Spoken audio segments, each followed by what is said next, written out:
kids learning how to write is more than just for completing homework. It's another way of communication that they can use to express their love to family and friends. And that's what we're going to learn today. As an occupational therapist, I will teach you everything you need to know so you can teach your kid how to write full-on sentences. Anyone watching this video can probably remember at least one occasion where you wrote a meaningful birthday card for a family member or a school note to someone that you really liked. And I bet it was something very meaningful because you can still remember that note.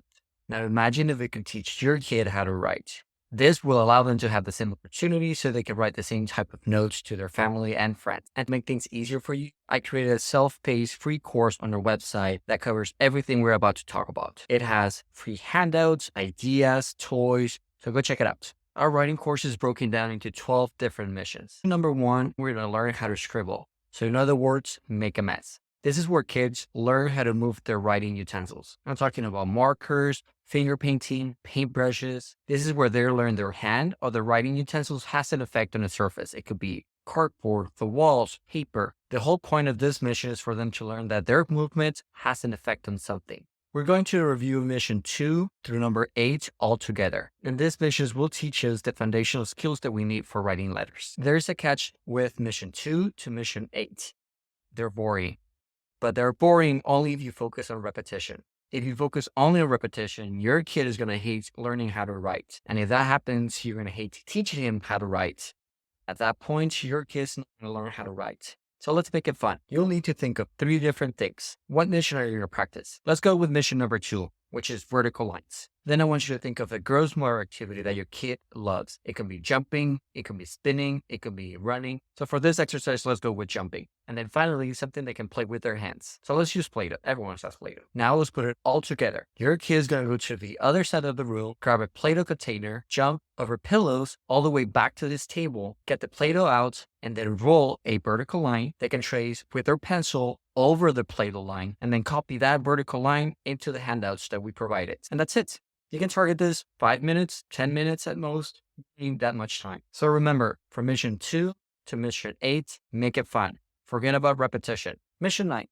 Let's bring together everything we learned on the previous missions and also focus on body awareness. And learning about body awareness is super important, especially for the future missions where kids are going to learn about spacing. Spacing means how much space do you leave between letters and words. In mission 9, your kid will learn how to draw a stick person. They will be using all the pre-writing strokes they learned from mission 2 to mission 8. And like I mentioned before, don't focus on repetition, focus on making it fun. You can use stickers that you can put on their arms, on their legs to identify body parts. So if you put the sticker on their arm, they get to draw an arm on their stick person.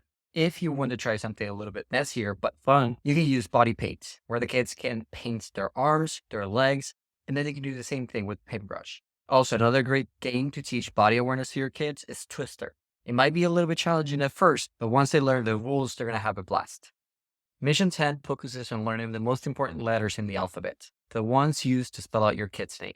And it's important for your kids to understand if they sequence some letters in a specific way, they get to spell out their own name. Also, we want to start with uppercase letters first and then lowercase letters. So what can we do to make recognizing letters and names fun? There's one main thing that we want to keep in mind when we're working on recognizing letters. Usually kids are going to learn how to identify letters whenever we ask them.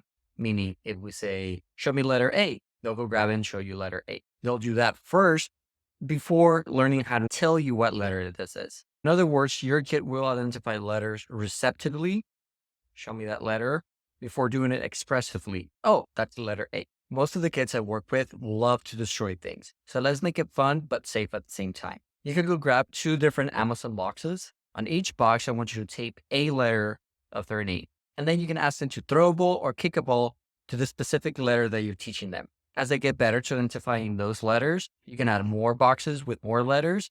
And then you can start teaching them how to spell their own name using those boxes and letters. Once they know how to spell their own name, finish by teaching them how to identify their own name when it's mixed with other random names. To make things easier, you can just start with 2 different names, and then 3, and then 4, and then all over the house until you feel confident that they can identify their own name anywhere. We are now in mission 11. Here, your child already knows how to recognize their name and all the letters in the alphabet. Your kid also knows how to spell their name. But remember it, they know how to spell it with the Amazon boxes and card letters. It's only until this level where your kid will learn how to write their name. In this mission, we'll focus on teaching your kid how to write their name first and then the rest of the alphabet. Now, there are three main factors for you to consider during this mission and the following mission. These three factors are the secret in order for you to be able to teach your kid how to write. Number one is sequencing, sizing, and spacing. Sequencing involves where to start and where to stop when you're writing your letters. And there's a free handout that tells you everything for sequencing on our website. Sizing means how big or small the letters are. And as you might expect, our kids learn how to write big letters before going to smaller letters. So you can make the bottom line thicker to make it easier for them. And as they get better, you start making that bottom line or the top line a lot thinner. And don't worry, our handouts have thicker to thinner lines. And spacing means just how much space you will between letters and words. Also, as you can imagine, our kids learn how to make big spaces before they make smaller spaces. Another free handout in our free writing course teaches our kids to do spaghetti spaces, which are like super thin spaces between letters, versus meatball spaces, which are much bigger, and those meatball spaces are for spacing between words.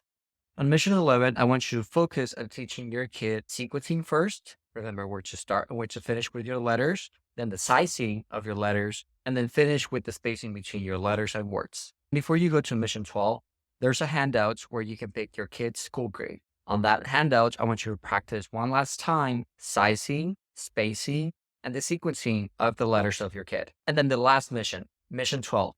This is where your kids start learning about lower cases. Mission 12 is identical to mission 11, just with lower cases instead of upper cases. I want you to focus on teaching your kid sequencing first. Remember where to start and where to finish with your letters, then the sizing of your letters, and then finish with the spacing between your letters and words. So thank you for watching this video. Don't forget to go check out our self-paced writing course. It's completely free.